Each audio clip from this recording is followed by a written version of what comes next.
starting. The first thing that we're going to talk about today is the fact that not all critical points or endpoints are going to be absolute extrema. Okay? In fact, critical points don't even have to be local extrema. They don't have to be local maxes or mins. So remind me from yesterday, what is a critical point? It's where f prime equals 0 or doesn't exist. F prime is 0 or f prime doesn't exist, right? Those are the two things that make a critical point: the x value at which the derivative is 0 and the x value at which the derivative is undefined. Perfect. Good. Okay, so let's see if we can use these critical points to find all the extrema for y equals x cubed. That should be pretty straightforward. We'll take a derivative first, right? What's the derivative of x cubed?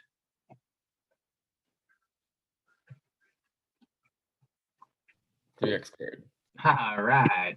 And let's see. First off, this is never undefined, right? And you always want to state that it's not undefined. And then we'll say, when does this equal 0? When does 3x squared equal 0? Well, at x equals 0, right? Yeah. So this is a potential extreme value. And now, here is the problem with this. And we're going to come up with some ways here in just a minute, actually on this page, to figure out why, or figure out how we can know that this is not a local extrema. So I'm going to pull up Desmos, and I shouldn't need to pull up Desmos, but I'm going to. You guys all know what x cubed looks like, right? Looks like this.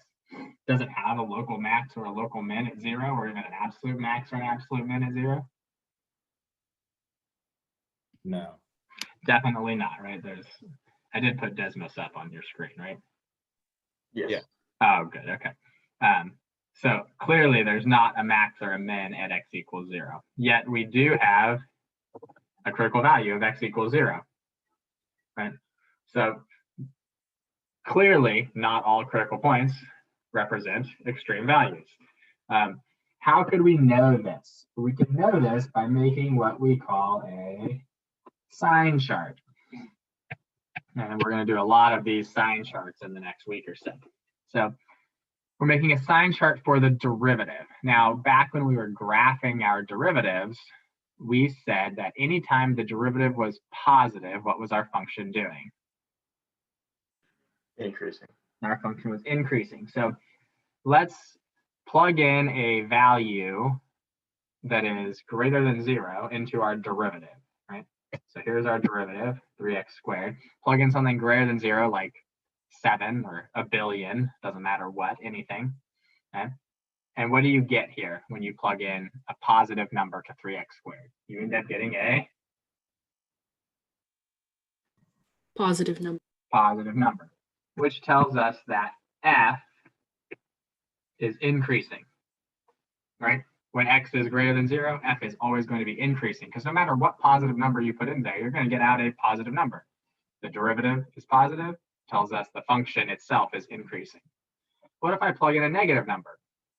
Well, when I square it, it becomes a positive, right? And then I multiply it by 3 and it's still positive. So that's telling me that f is also increasing to the left of 0.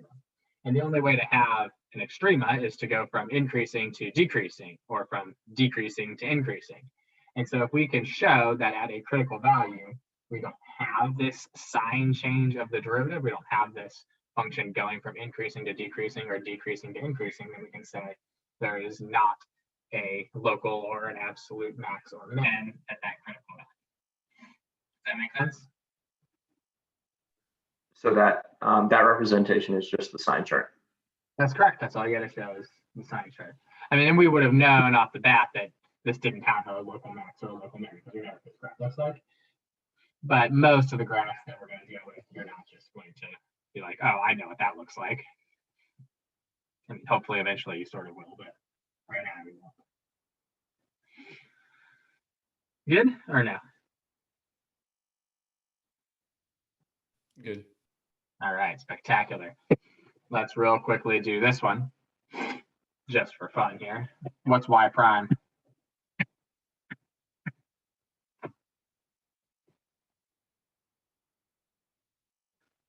And this is x to the 1/3, right? 1/3 x to the negative 2/3. 1/3 x to the negative 2/3, or 1 over 3x to the 2/3. And so what can we say about this derivative? Y prime does not ever equal 0, right? Because in order for a fraction to equal 0, the numerator would have to be 0, and 1 is not 0. And so we would say y prime is undefined when the denominator is 0.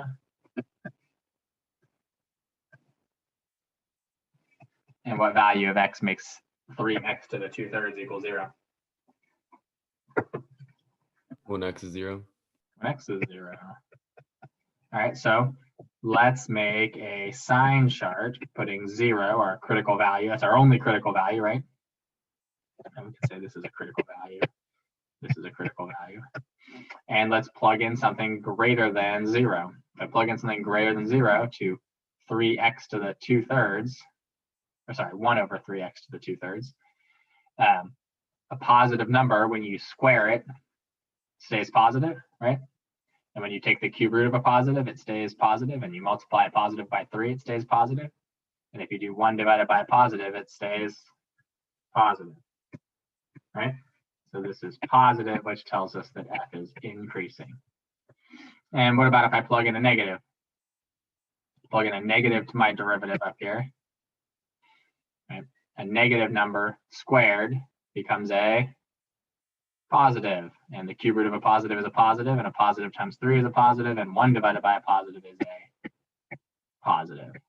And it tells us that the function itself is increasing. And so once again, we didn't have a change between increasing and decreasing, or vice versa. We just stayed increasing, and it's telling us that this does not have a local max or min, or an absolute max or a min at x equals 0. Good or no? Good. No questions, no issues. Everybody is feeling wonderful about that. Yes. Spectacular. All right. Let's take a look at a piecewise defined function, because this one's going to make things slightly more difficult for us here. 1 second.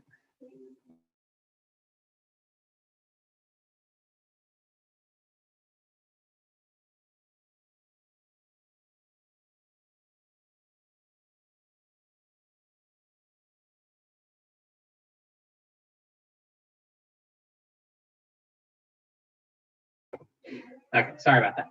So we've got f of x equals 5 minus 2x squared if x is less than or equal to 1, and x plus 2 if x is greater than 1. So what we need to do first is find all critical values. So how are we going to find those critical values?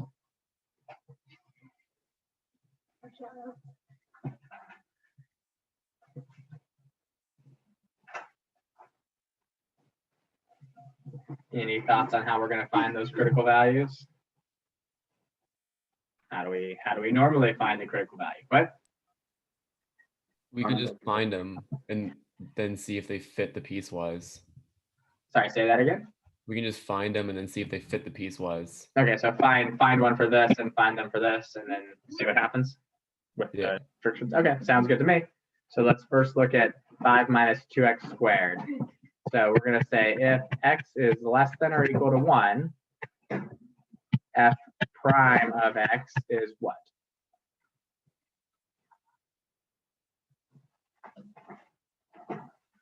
Negative 4x. Negative 4x, which is never undefined, right? But does equal 0 if x equals 0. And is x equals 0 within the piece of our piecewise function that we got that derivative from? Yes. Yes. So this is a critical value for us. If we'd gotten out x equals 2, let's say, we wouldn't say that's a critical value because it doesn't fall within the domain of that piece of the function. Does that make sense to everybody?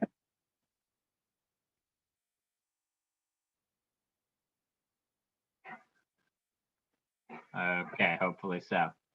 What about this piece right here? If x is greater than 1, what does f prime of x equal?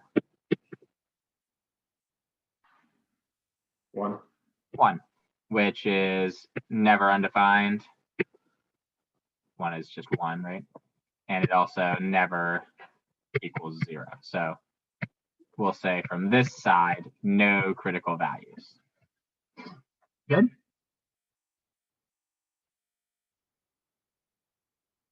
Or no? Good. All right. Now we have one other thing that we should be thinking about here with this one. Any thoughts on what that is?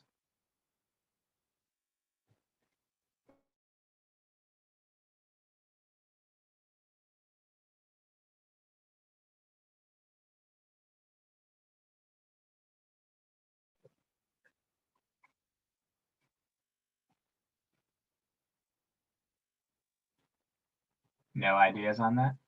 What makes a critical value? Makes a critical value when your derivative is what or what? 0 or undefined, right? Okay, so we found some critical values by taking derivatives. But when can a derivative be undefined? When it's not the same from both sides. Right.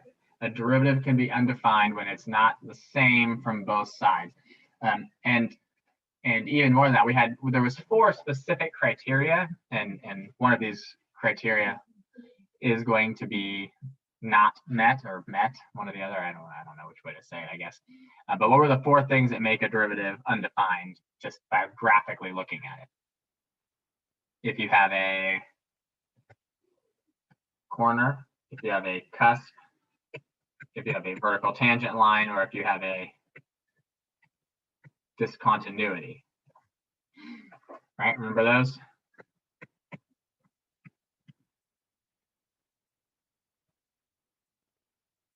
Yes, no, maybe? Yes. Yes. Okay. So don't you think that it is reasonable to think that, well, probably not a vertical tangent line, but maybe a corner or a cusp or a discontinuity might occur at x equals 1? Yes. Yeah. So let's see. How can we determine if this function is continuous at x equals 1?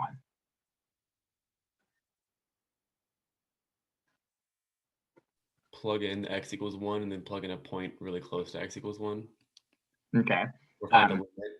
I find a limit, yeah. So remember, a function is continuous at a point if its limit from the left is equal to its limit from the right, and if the value of the function is the same there. So what's the value of the function at 1?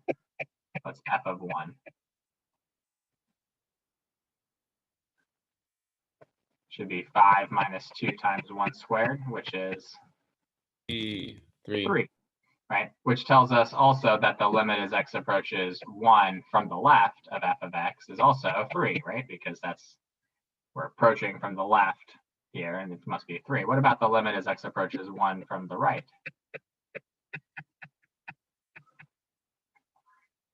That ought to be from this other piece. That ought to be 1 plus 2, which is 3. So is the function continuous at that point? Yes. Yeah, it is. But then the question is, what about a corner or a cusp? So in order for us to have the derivative be defined there, the derivative from the left and the derivative from the right would have to be the same at the number 1. So the derivative from the right is what?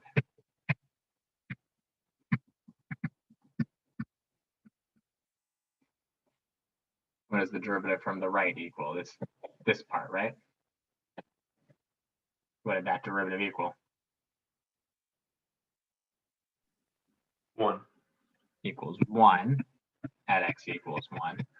But what about the derivative on the left?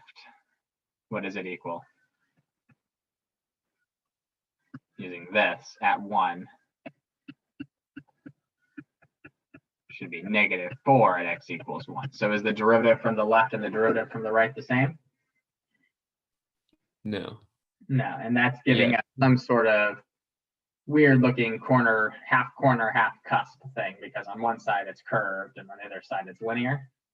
So we can say, since the derivative from the left and the derivative from the right are not the same, we can say that f prime of 1 is undefined, which tells us that x equals 1 is another critical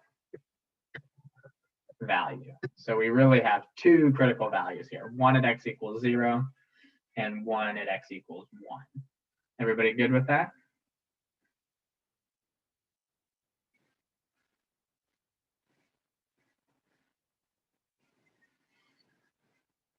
Yes. Any issues there? So if we have a piece like wise like this, we need to go through this process to check if it's a To critical check is see if, value. right, to see if any of these things happen at that weird little place where one function meets the other. Exactly. And if they all don't, then it's a critical value.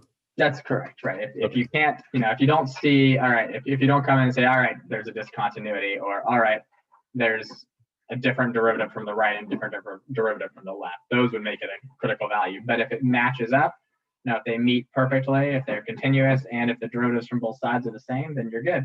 And you say there's no critical value there.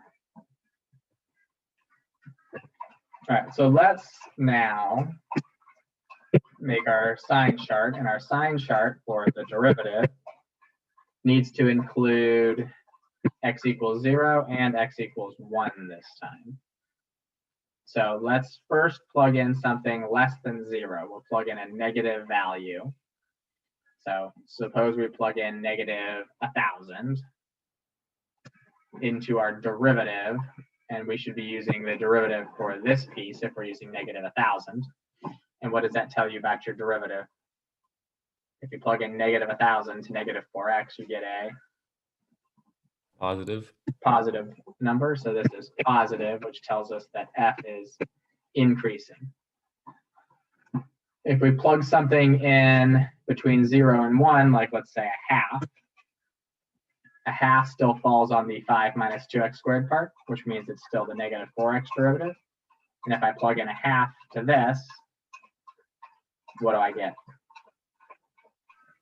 Negative, so I get a negative 2, which tells us that f is decreasing, right? Because its derivative was negative. So it looks like we've got a local maximum there at x equals 0, just based on the fact that it goes from increasing to decreasing. And then lastly, we need to plug in something greater than 1, like 2 or a billion, doesn't really matter what. This time we're going to plug it into the bottom part of it. What's the derivative there? No matter what number I plug in, 2 or a billion or 17, this derivative is always 1, which is always positive. So we are now back to increasing, and it looks like we have a local minimum at x equals 1. Okay? And so what we will then want to think about is what happens to this function as x goes towards infinity. Well, as x goes towards infinity, what happens to x plus 2? Does it just keep getting bigger and bigger and bigger forever?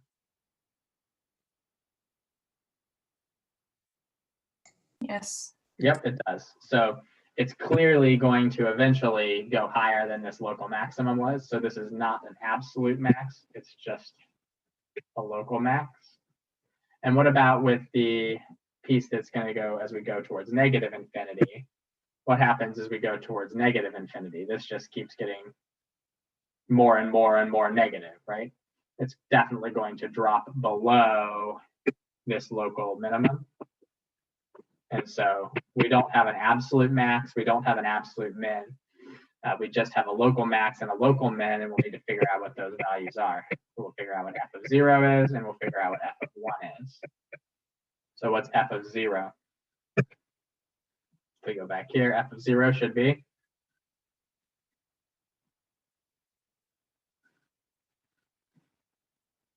5.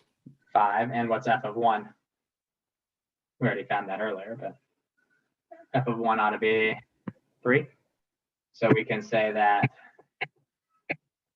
we have a local max of 5 at x equals 0, and we have a local min of 3 at x equals 1. Good or no?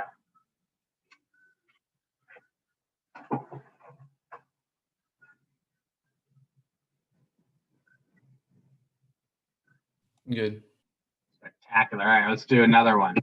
A little bit more difficult one here. One that you probably don't just offhand know what the graph looks like. Natural log of the absolute value of x over 1 plus x squared. So if we want to find extreme values for this, what do you think we should do first?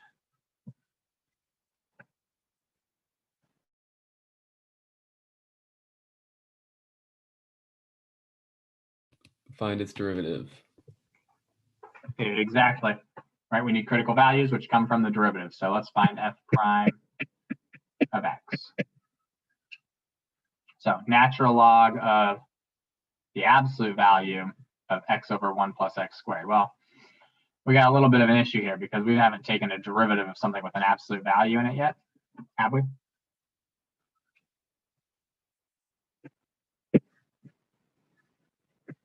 No. No. So let's think about our definition of absolute value and see if we can break this up into 2 different functions and sort of make this a piecewise function. So when is x over 1 plus x squared greater than 0?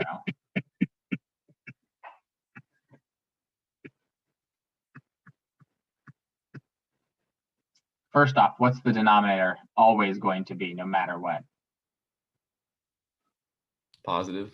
Always going to be positive. So in order for a fraction to be positive, both the numerator and the denominator both have to be positive or both have to be negative.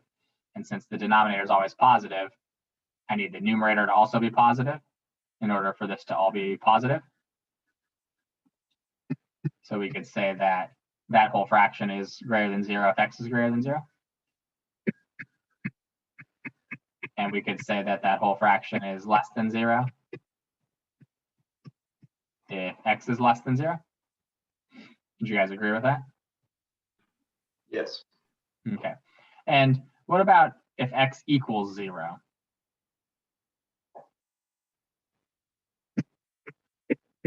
What's f of 0?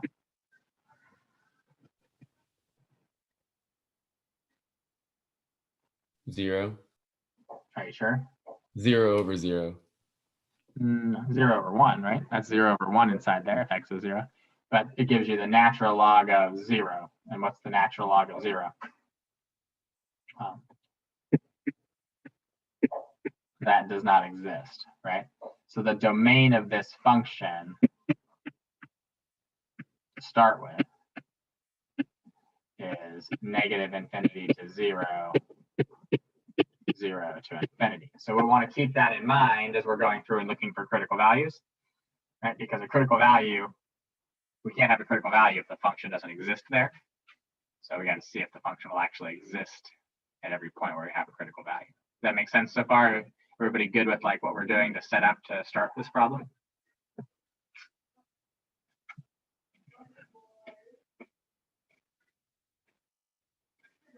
Any questions?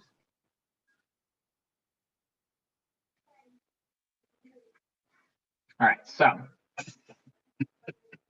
if x is greater than 0, that tells us that what's inside of the absolute value is already positive, and so the absolute value becomes redundant, right? This just becomes the natural log of x over 1 plus x squared. And now this is something that we should be able to take a derivative of now that we've gotten rid of the absolute value. Agreed or no? Agreed. Okay. How do we take the derivative of natural log of u?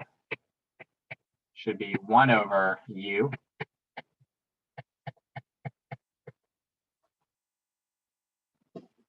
times the derivative of u.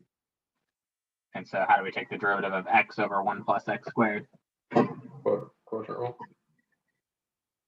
Exactly. So 1 plus x squared times the derivative of x minus x times the derivative of 1 plus x squared all over 1 plus x squared squared. Good or no? Good. A little bit of a mess, but that's okay. We need to be able to simplify this down to see when it equals 0 and when it's undefined. So let's give that a try. First off, 1 plus x squared minus 2x squared ought to be what?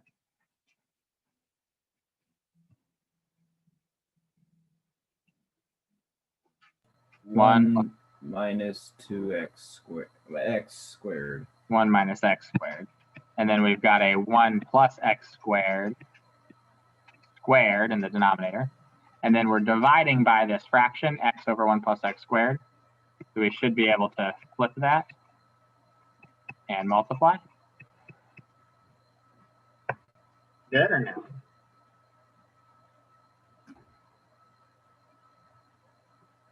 Good. Okay. What can we do then? We can simplify this down to get 1 minus x squared, which I think factors, right? What does 1 minus x squared factor to? 1 minus x, 1 plus x. 1 minus x, 1 plus x. Good. 1 plus x squared in the numerator will cancel with one of the 1 plus x squareds in the denominator. And so we're left with this. Everybody agree with that? Wait, oh wait, never mind. Okay. So now, when is this equal to 0?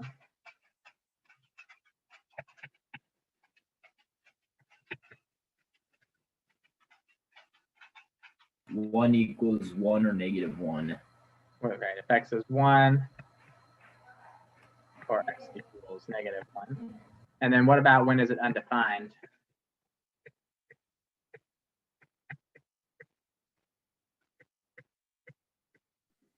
When x is 0. When x is 0, right? And the 1 plus x squared will never be 0. So we got 3 potential values here, but we got to remember that we restricted ourselves for x has to be greater than 0. So only one of these is greater than 0, right? Only x equals 1. So we got a critical value of x equals 1. Good or no? We found the domain, which makes sense as to why x equals 0 is not usable, but I'm confused on why the x equals negative 1 is not a critical value. Right. So the x equals negative 1 is not a critical value from what we've done here because we had to get rid of the absolute value. We had to restrict this to say that x was greater than 0 and said, all right, this function, if x is greater than 0, equals the natural log of x over 1 plus x squared. And so therefore, we can only find critical values from this function for when x is greater than 0. Now we're going to have to go in and we're going to have to go through and do this whole process again for when x is less than 0 also, because we know that's also part of our domain. But we had to restrict it this way so that we could deal with the absolute value. Okay. Does that make sense? And since we were finding the derivative on this restriction, we can only get critical values from that are, for values that are on that domain restriction. So we restricted the domain of the derivative because the original function cannot have negatives. Well, because this function that we wrote here as part of our original function, right, cannot have any negative values in it. We can plug negative numbers into this, right, because of the absolute value, but we couldn't take the derivative with the absolute value. So in order to take the derivative, we had to restrict the domain to get rid of the absolute value. And then we're going to restrict the domain in just a second right here on another page. We're going to say if x is less than 0, then f of x is now equal to, well, when the thing that's inside of the absolute value is negative, you take the opposite of it, right? So it's the natural log of negative x over 1 plus x squared. We're going to have to do this same process with this function and find any critical values that are less than 0. Does that make sense? Yeah, thank you. Yep, no problem. All right, so in order to figure out the critical values that are negative, potentially negative critical values, we have to take the derivative of this, which should look hopefully very, very similar to the one we just did. So that's going to give us f prime of x is equal to, I'll let you guys quickly go through and find that derivative, and then we will work together to see, make sure you guys got it right. So take a minute and see if you can find the derivative of this function, natural log of u, with u equal to negative x over 1 plus x squared. Should be very similar to the one we just did a second ago.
Is that what your derivative looked like? 1 over u, and then the derivative of u. So I've just applied that negative up there to the numerator. So denominator times derivative of numerator minus numerator times derivative of denominator, all over denominator squared.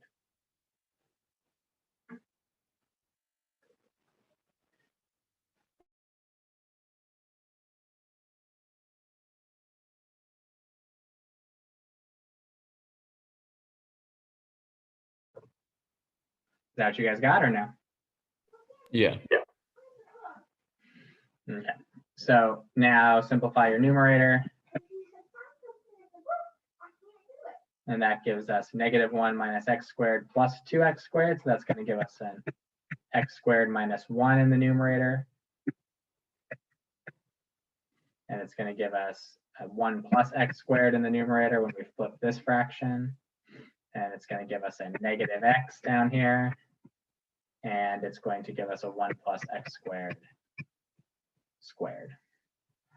And if we simplify all that down, we should get x plus 1, x minus 1 over negative x times 1 plus x squared. And we'll note that what are the three values we get from this? We get x equals 1, x equals negative 1 from the numerator, and x equals 0 from the denominator. True? True. And so now this time, we can ignore the 1 and the 0, but we have to include the negative 1. So we got two different critical values, right? We got a critical value of 1 and a critical value of negative 1. Right. Everybody okay with that or no?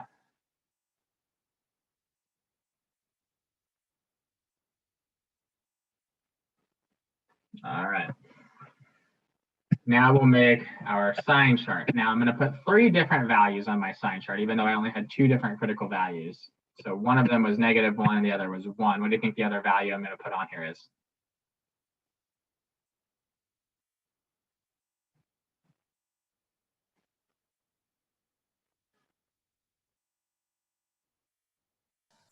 Zero. That's right. Why 0?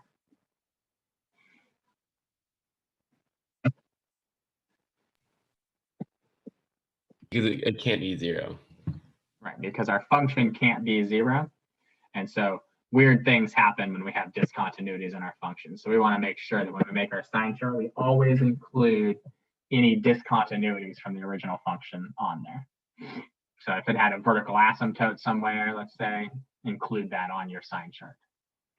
So our sign chart for f prime, first off, we got to plug in something between 0 and 1, like a half, let's say. A half falls into this one where x is greater than 0, right? And so we would plug a half into our simplified version of the derivative for that. So that's going to give us a positive number times a positive number in the numerator, right? And then a positive number and a positive number in the denominator. So that's going to give us overall a positive, which tells us that f is increasing.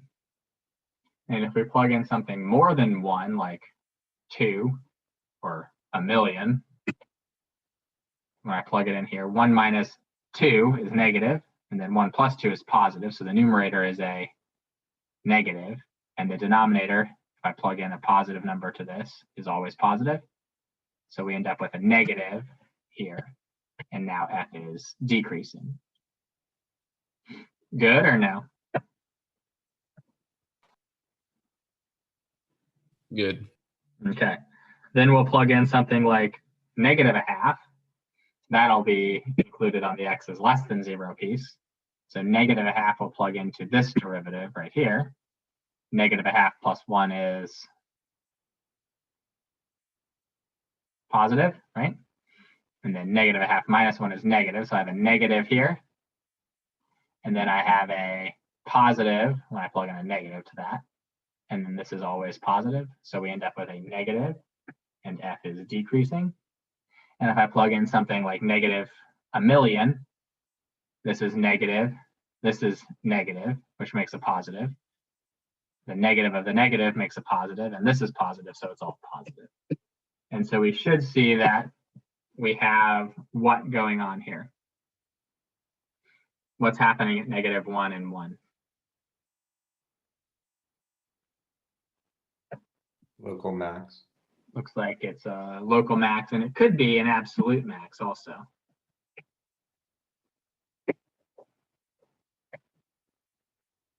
And so, I don't know, are they absolute? We'll have to figure out if they're absolute maxes in a second. Right. Sure looks like they should be, right? One of them at least should be. True? Since I'm getting smaller here and smaller here, and then smaller here and smaller here, one of those should be an absolute max at least. So let's find f of 1, and let's find f of negative 1.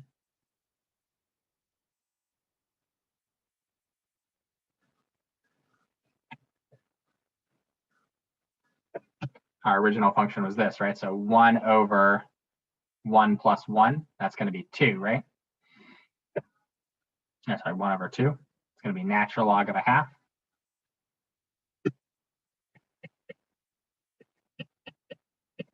And what if we plug in negative 1? This will be negative 1 over 2. And when we take the absolute value, that's still natural log of a half. So it looks like they attain the same value there at 1 and negative 1, which tells us that not only is it a local max of natural log of a half, it's an absolute max of natural log of a half at both 1 and negative 1.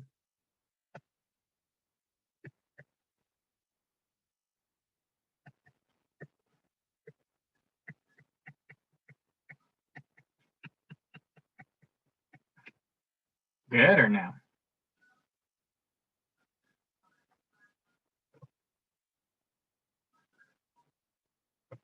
And real quickly also, oftentimes natural log of 1/2, natural log of 1 over over another number we write out as natural log of 1 minus natural log of 2, and natural log of 1 is 0. So oftentimes we'll write something like the natural log of a half as negative natural log of 2. But that's not necessary. Should we take a look at the graph of this and see if we did it correctly? Please. All right. You'll be very impressed to see that we did, I'm sure. So natural log of the absolute value of, what was it, x over 1 plus x squared. And sure looks like at x equals 1 and x equals -1, we've got local and absolute maxes, doesn't it? Decreasing below here, so we're increasing up to this local max, and then we are decreasing again afterwards. And it looks like we're approaching a vertical asymptote there, right? We're going down forever. And then the same thing over here on the right-hand side as well. So it looks like we did it right.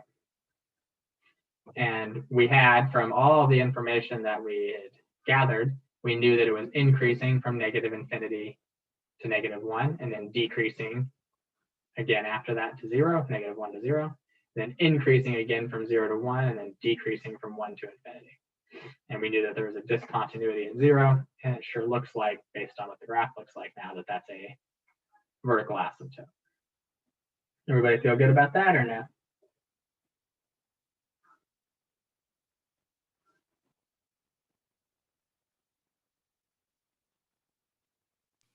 Sure. Sure. And we could also show that this is natural log of 2 that I typed in here, right? That is the, we got negative natural log of 2, right, as our max. So negative 0.693, there it is. We got the right value also. Any questions on any of that? Any issues with any of that?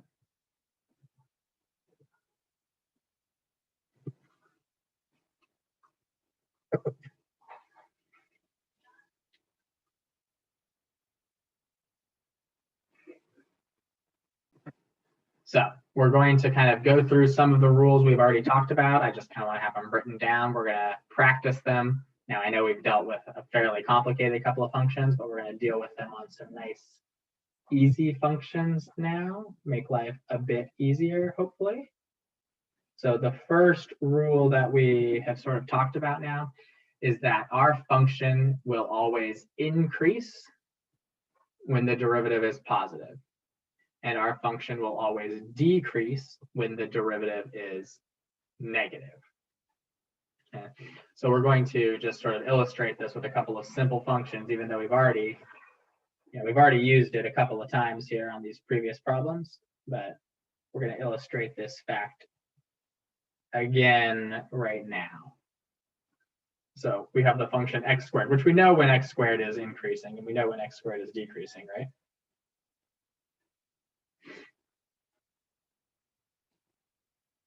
Yes. Yeah, we should. I mean, you should know what x squared looks like, but let's use some calculus to prove that's true. What is f prime of x?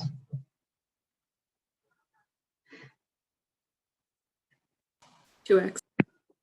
And when is that equal to 0? When x is 0.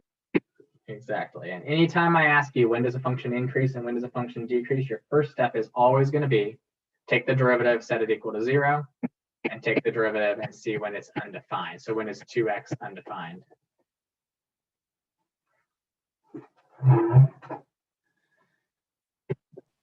Never. Never, exactly. So we only have the one critical value, which we put on a sign chart of the derivative. Plug in a positive number. If I plug in a positive number to my derivative, what is the value of my derivative? Plug in 1 or plug in 1,000,000, doesn't matter. Any positive number will do. And you get a positive telling you that the function is increasing. And you plug in a negative, and you get a negative telling you the function is decreasing. Everybody okay with that?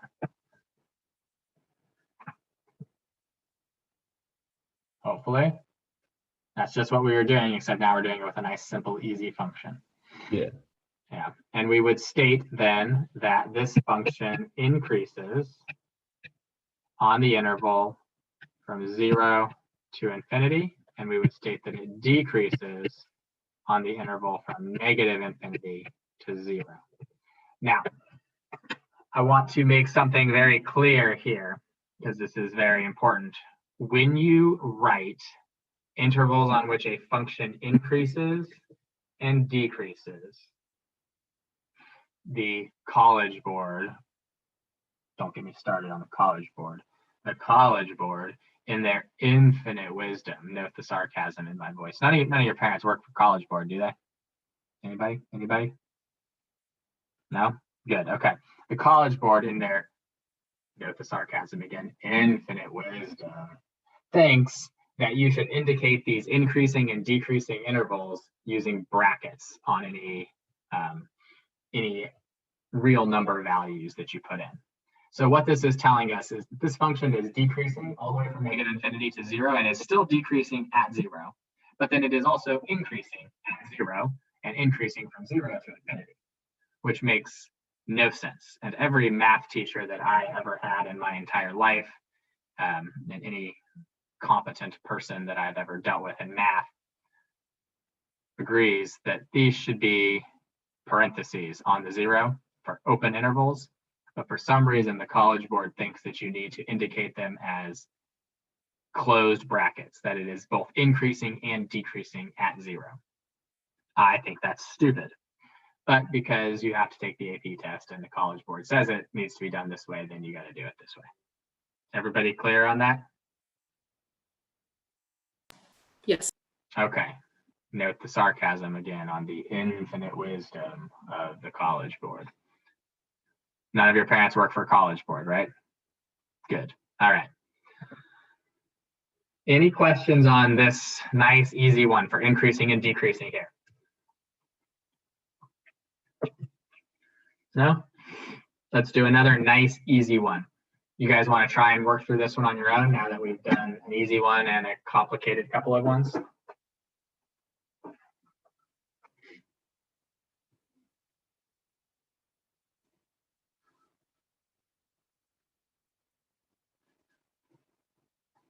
Sure. All right. I wonder how many people are even still here. I bet if I went and like tried to take a roll and see who all was here, half the class wouldn't even be paying attention anymore. That'll be fun. I think I'm going to do that. All right. Ready, go. See if you can figure out when this function increases and decreases. I'll give you 2 or 3 minutes to work through it. So f prime of x for this is 3x squared minus 4. Never undefined. When does it equal 0?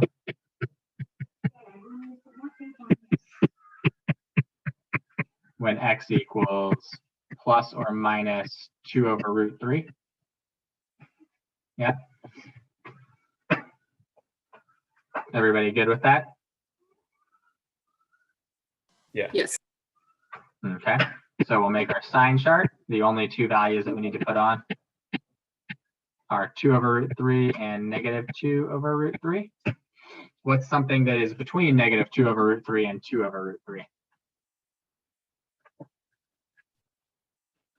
0. 0. That's a nice easy one to plug in. If I plug in 0 to my derivative, do I get a positive or a negative?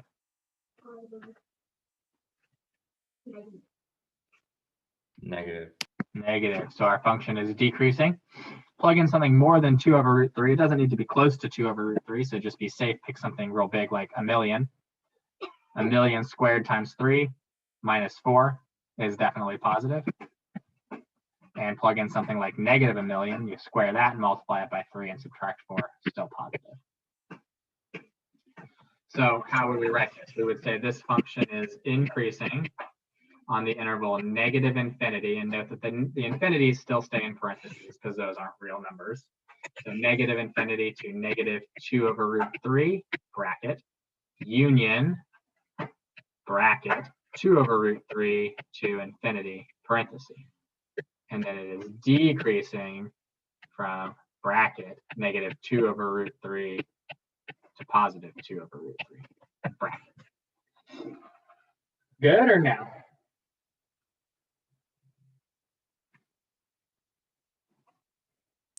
Yes. Spectacular. All right. So next up here is the local extrema stuff, which we already talked about, right? Anytime our derivative changes sign from positive to negative, okay, that means that our function goes from increasing to decreasing and we get a local max. And anytime our derivative changes from a negative to a positive, then our function is going from decreasing to increasing and we have a local minimum. And like we saw with x cubed and x to the 1/3, if the derivative doesn't change signs at that value, then there is no local extrema there. And for endpoints, if we happen to have endpoints, we have a local max if from that endpoint on the left, it goes down. Or we have a local min if from that endpoint on the left, it goes up. And vice versa for an endpoint on the right. The local max if we increase towards it, and it's a local min if we decrease towards it. Easy enough?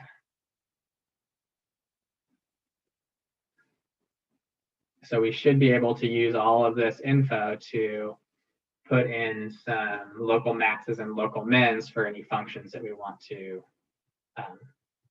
work with. Easy enough? Yeah. All right. So let's use these tests, these first derivative tests, to find all of the local extrema for this function, and then we'll determine if any of them are absolute extrema as well. So our function is f of x equals x cubed minus 12x minus 5. In order to find the extreme values, the local extrema, we need to find those critical values, right? And so how do I find a critical value?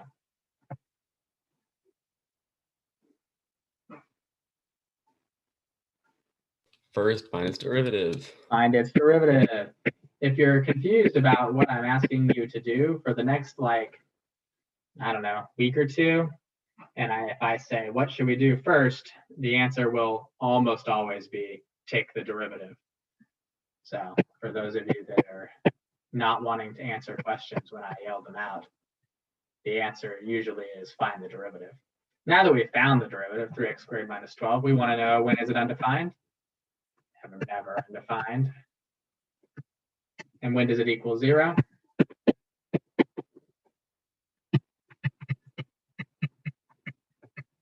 If, right, add the 12 over, divide by 3, x squared equals 4, that'd be x equals plus or minus 2.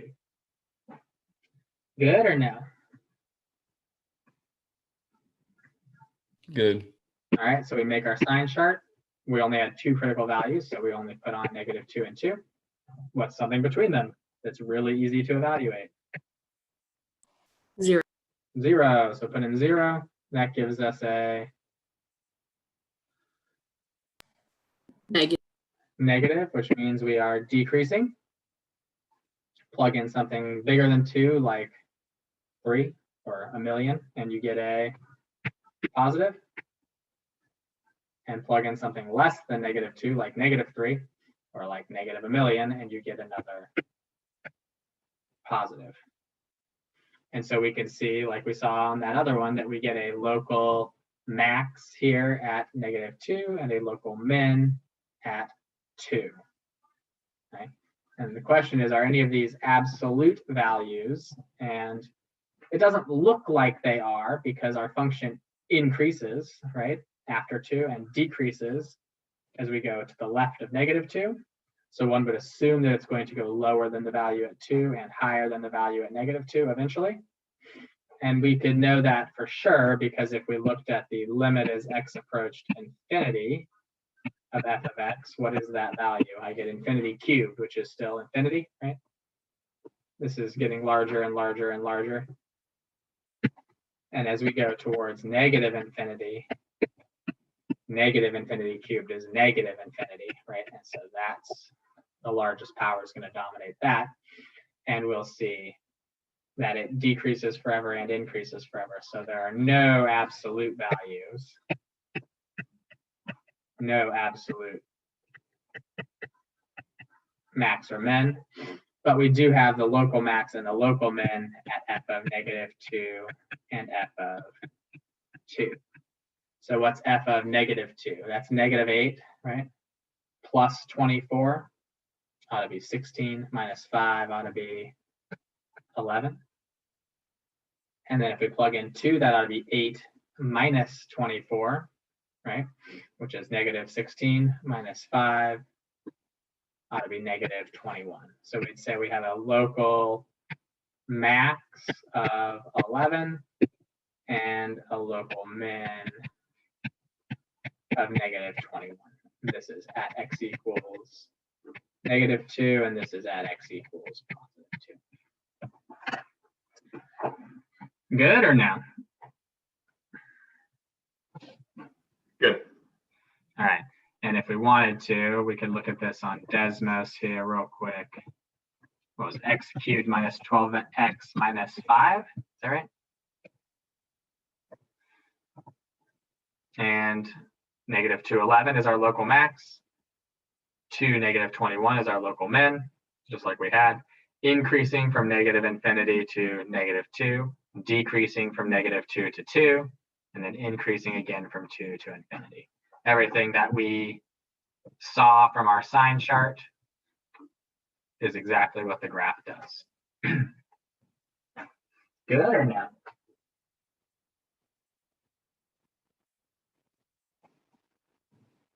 Good. Great. All right. I think we have time, I hope, to do one more of these. Let's see if we can make it through one more. So we're going to find the local extrema and identify any absolute values. This one's a little bit more difficult. You probably already knew what this function generally looked like, right? What x cubed minus 12x minus 5 looked like, but you probably don't know what x squared minus 3 times e to the x generally looks like. So all of this work should give us a pretty good idea of what this graph is doing. So let's start off with taking the, Derivative. there we go. All right, f prime of x. And this is x squared minus 3 times e to the x. That's the product rule. So we'll start with x squared minus 3 times the derivative of e to the x, which is e to the x, plus e to the x times the derivative of x squared minus 3, which is 2x. And how are we going to determine when that's undefined and when that equals 0? We will have to do what?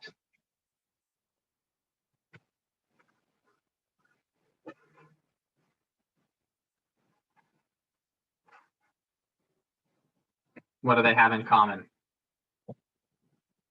Factor out an e to the x. Factor out an e to the x.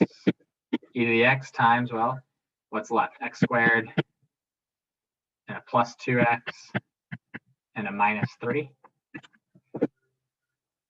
which factors to e to the x times what?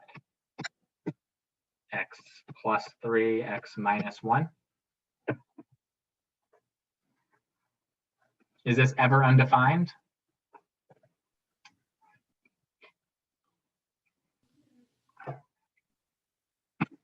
No. Nope. I can take any number x and do e to that power. I can take any number x and add 3 to it, and take any number x and subtract 1. All of these will give me real numbers. I can multiply them all together. No restrictions on that, never undefined. But f prime equals 0 if, let's see, if e to the x equals 0, or if x plus 3 equals 0, or if x minus 1 equals 0. Well, the second two are pretty straightforward, right? X equals negative 3 and x equals 1. What about this first one here? Does not exist. Yeah, this is never true, right? So we have two critical values, one at negative 3 and one at x equals 1. So we'll make our chart. What's something between negative 3 and 1 that's really easy to plug in? 0. 0. E to the 0 is a positive number, right? It's 1. And e to the 0 is positive. 0 plus 3 is positive. And 0 minus 1 is negative. So that's going to be a positive times a positive times a negative, which is going to show us that the function decreases. Plug in something more than 1, like a billion. We're going to have a positive times a positive times a positive. And plug in something less than negative 3, like negative a million. Well, let's see. E to the negative 1 million is positive or negative? Positive. Positive, exactly. It's still positive. And then what about both of these? They're both Negative. negative. So that's going to give us positive, negative, negative, or overall positive. And so we should be able to see that we have a local max at negative 3 and a local min at 1. Let's find those values.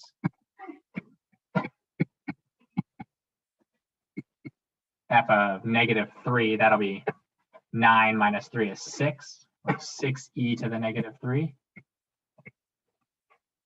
And f of 1 ought to be 1 squared is 1 minus 3 is -2 times e to the first, so -2e.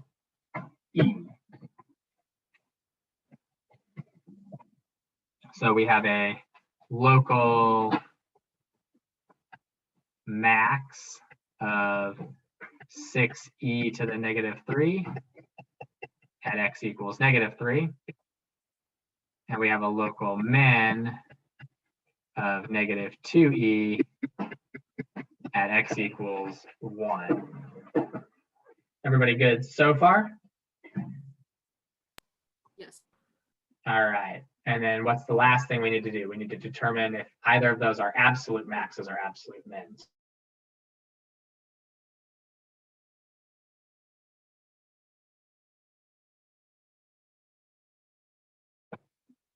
Okay, so to determine if any of these are absolute values, well, it looks like this should be increasing forever and this should be decreasing forever. But in order to determine, just to make sure that this is increasing and getting larger than our local max, and to make sure this is decreasing and getting smaller than our local min, we'll want to look at the limit as x approaches infinity of our function and the limit as x approaches -infinity of our function.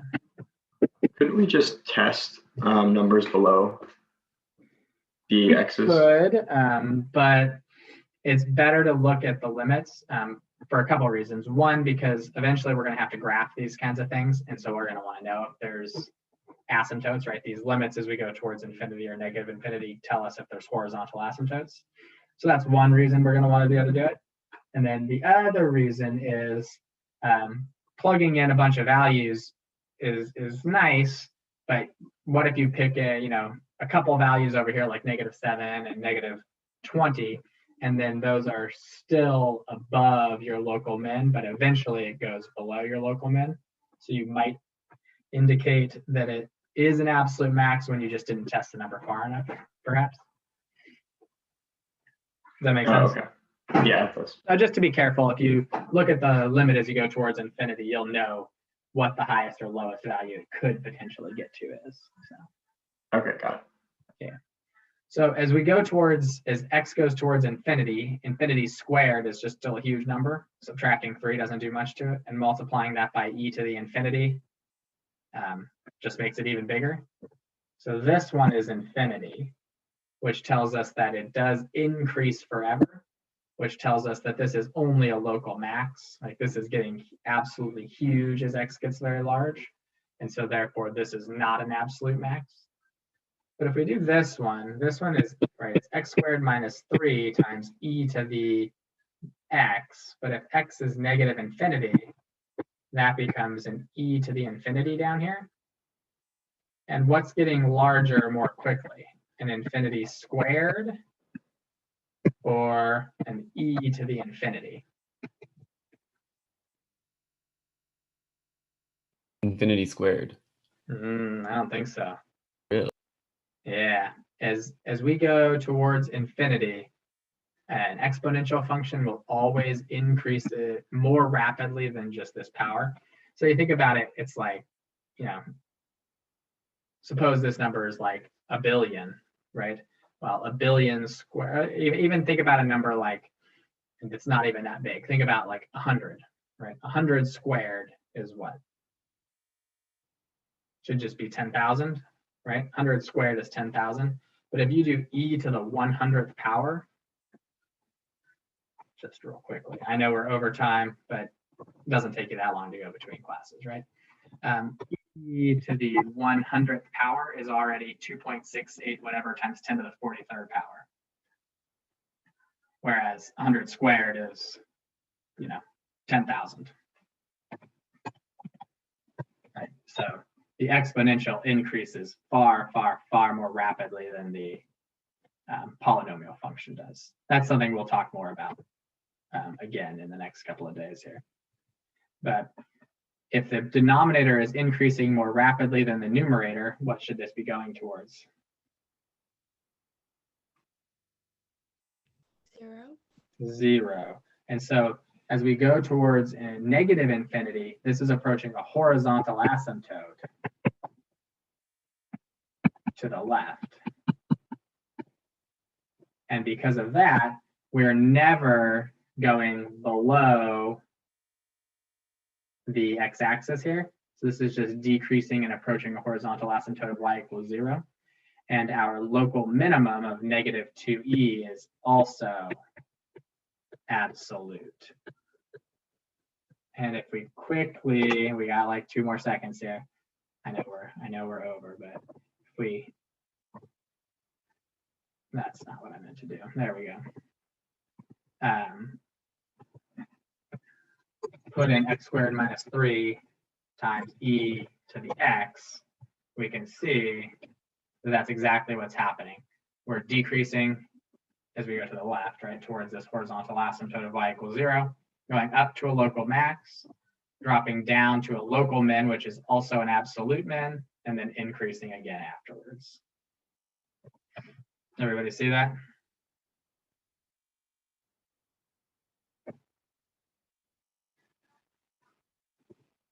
Yeah. All right, cool. That's it. We're done for today. I know we went a little over. Sorry about that.